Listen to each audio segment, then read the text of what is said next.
Good morning from Cape Canaveral, Florida. CeeJay Adams, Dr. Goddess on Love and Life. And I'm just coming to you from a place of invisibility. This last 24 hours has taught me a lesson that is so deep to my heart, I wanted to share it with you. Over the course of the last several weeks, I've been asked this question: what is the price you are willing to pay for the full freedom of your soul? What is the price you're willing to pay to have your full truth lived and to be who you are at its essence? Well, for many years, my request has been that I would be a crystal clear conduit of divine love, that it would flow to and through me as if I were indeed a vase or a pitcher or some kind of crystal clear conduit. Yesterday, I learned I'm not so comfortable with being invisible. Right? I posted a video, had no response. I reached out to a couple friends, had no response. And a part of me started to disintegrate. I mean, I was like, what the hell?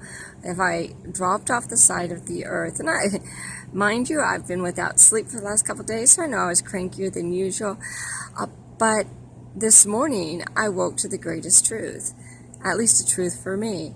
And that's that hate is not the opposite side of love. It is interwoven into love. Apathy, not seeing, not caring, that's the hard part. So I see this new world that we're all living in. It's amazing. It's full of love. And it comes to a high vibration, that only certain people can hear and can see at this point. You know, dogs can hear things we can't hear. Other animals can hear tones and speak tones we can't. And so as we learn to increase our vibration, it's highly possible that we ourselves are going to become invisible to so many around us, until they can see too, until they're in that place of awareness and vibratory alignment. So are you ready to be invisible to those around you? I realized as I was working through this for myself that as a counselor, we get used to the term, even negative attention is attention, right? So if I want attention, and I do often, I just reach out for it. And I say, hey, love on me. You know, I'll reach out to a friend, etc. But what if those friends can no longer see you? What if they no longer care to see you? Are you willing to pay that price to grow into this new world? Are you willing to be invisible? Are you willing to no longer be the important one in this physical body, in this physical being? Are you willing to no longer be the one everyone comes to for answers? Right? Are you willing to be the one who's hidden in the shadows? I'm hiding in the shadows because I could see that the sun was blinding you all. Here's the truth. I, for many years, had the fear that if I wasn't seen, then my message wouldn't be heard.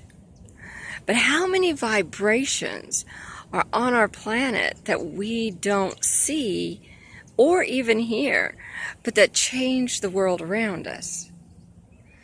Are you willing to be so true to yourself, to love yourself so much, to be so in attune with your own light and your own life, that if absolutely no one else sees you, hears you, or agrees with you, that you'll stand solid right there.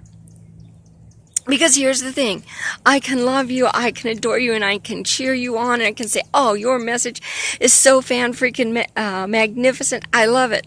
Well, why would I say that? I would say that because basically your message is the same as my message. Because I love your message because it's my message, right? Or I could say, oh, you are such a lunatic, you are crazy, you are freaking out of your mind. And why would I say that? Because your message isn't my message, because your message is contrary to mine, and it makes me want to argue. But what about those people who come and they say, it all works, it's all love? Or they say, wow, you guys are not listening to all that's out there. You know, we tend to tune them out. We're in a political season right now. And there's Clinton, there's Trump, there's Sanders, and then there's who else? You know, I will admit, I had to stretch to come up with other candidates' names. I was like, I don't know. Why? Because their message, although important, isn't our message. It doesn't have the hoopla we want to give it. What in life is silently passing you by that is the attribute of love? The more we come to be in total alignment with our unique message, the more likely we are to become invisible to others. So we have to have such a deep and intense core love that if no one is hating on us, and no one is loving on us, that we know we still exist. See, that's how we know our existence, right? We know our existence by how another loves us or hates us. We gauge our existence by the attention we get. And if we're invisible to the world, then in our egoic, earthly minds, we believe that we are invisible to everything. Let me tell you something. No matter how invisible you feel in this moment, you are not invisible to the universe, to the divine, to all that is. In fact, you are imperative. Your message is as imperative as mine. You are not invisible. I am not invisible. And yet, the place of invisibility is often where we grow the most, when we're ready to be in that silence and not be seen for a while. So today, I don't care if I see you or I don't, you are magnificent. Celebrate your magnificence.